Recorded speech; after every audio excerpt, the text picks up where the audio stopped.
ظهرت فكرة الميكانيكال سيل من بدايات القرن العشرين عشان تكون حل لمشكلة التسريب في المعدات، واترسمت أول مخططات الميكانيكال سيل في براءات اختراع بترجع لسنوات 1913 ل 1919، لكن أول نموذج تجاري اتثبت في مضخة اتنفذ تقريبا عام 1921، وبعدها بحوالي سنتين اخترع جورج كوك أول ميكانيكال سيل مشابه للتصميم اللي بنستخدمه اليوم، وده كان سنة 1923.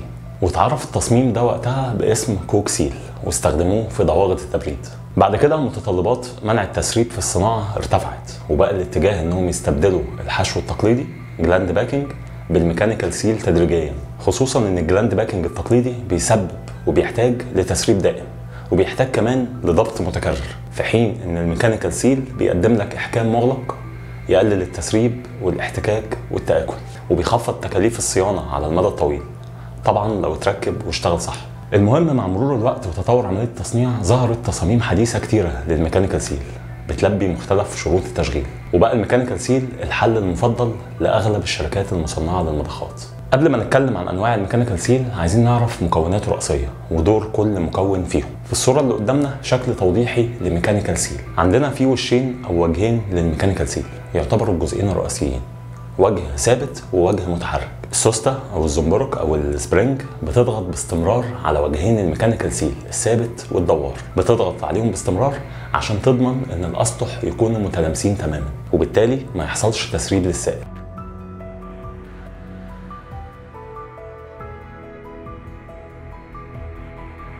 طيب نرجع للوجهين، واحد منهم بيركب على العمود وده بيكون الجزء المتحرك، والتاني بيتثبت في جسم المضخه وبيكون الجزء الثابت. وفي عندنا اجزاء ثانويه وهي الاورنجات او اورنجز، ودي بتركب على الوجهين عشان تقوم بزياده دعم وظيفه الميكانيكال سيل، وبالتالي يحصل منع تسريب تام للسائل. لو هنتكلم عن انواع الميكانيكال سيل هنلاقي انواع كتير بنفضل ونختار بينها حسب ظروف التشغيل والخواص الهيدروليكيه للسوائل. في عندنا نوع مفرد او سنجل سيل، وده بيكون فيه ميكانيكال سيل واحد، وده بنستخدمه في التطبيقات العاديه زي محطات الميه، يعني بيكون فيه مرحله واحده للعزل. وفي عندنا نوع مزدوج او دبل سيل، وده بيكون فيه 2 ميكانيكال سيل بينهم منطقه عزل او موازنه، بيتم ضخ سائل تبريد في المنطقه بين الاثنين بضغط اعلى من ضغط التشغيل غالبا، وده عشان نمنع تسريب سائل التشغيل لبره.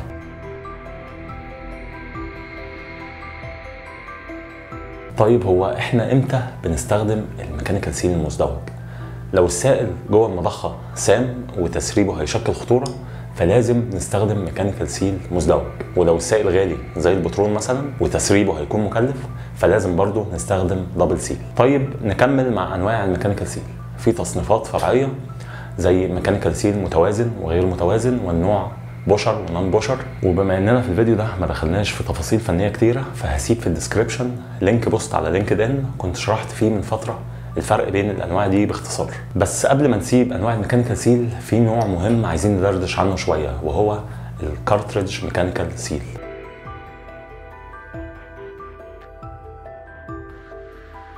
ايه الفرق بين الميكانيكال سيل التقليدي والسيل الخرطوشي او كارتريدج سيل؟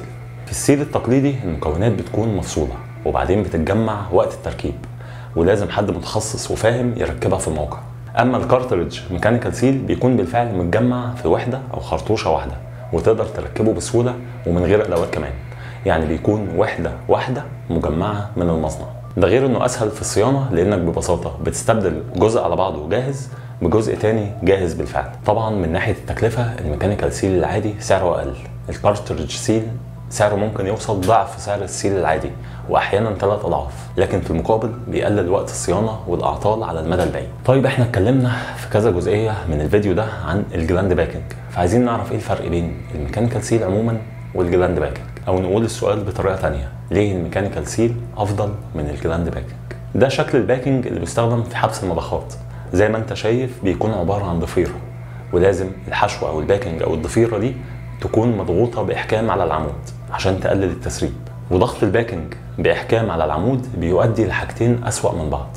اول حاجه ان المضخه هتستهلك طاقه اكبر او باور اعلى، خصوصا لو الباكينج مربوط زياده عن اللازم. وتاني حاجه ان هيحصل طبعا احتكاك وبالتالي حراره عاليه، يعني تآكل اسرع للباكينج. كمان في حالة الباكنج او الحشو ضروري يكون في تسريب للسائل عشان يبرد الباكنج، على عكس الميكانيكال سيل اللي ما بيحتاجش التسريب ده عشان يبرد. بالعكس ده بيوفر احكام وحبس تام للسائل، وزي ما شفنا ده بيبقى مسألة حياة او موت في تطبيقات معينة.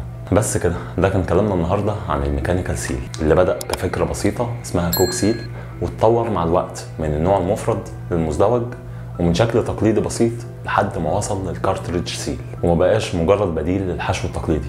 بالعكس بقى ضرورة وشيء أساسي مضطر تدفع فيه ثمن أعلى عشان تشتري زمن أطول وكفاءة أعلى وتسريب أقل. بس كده، سلام.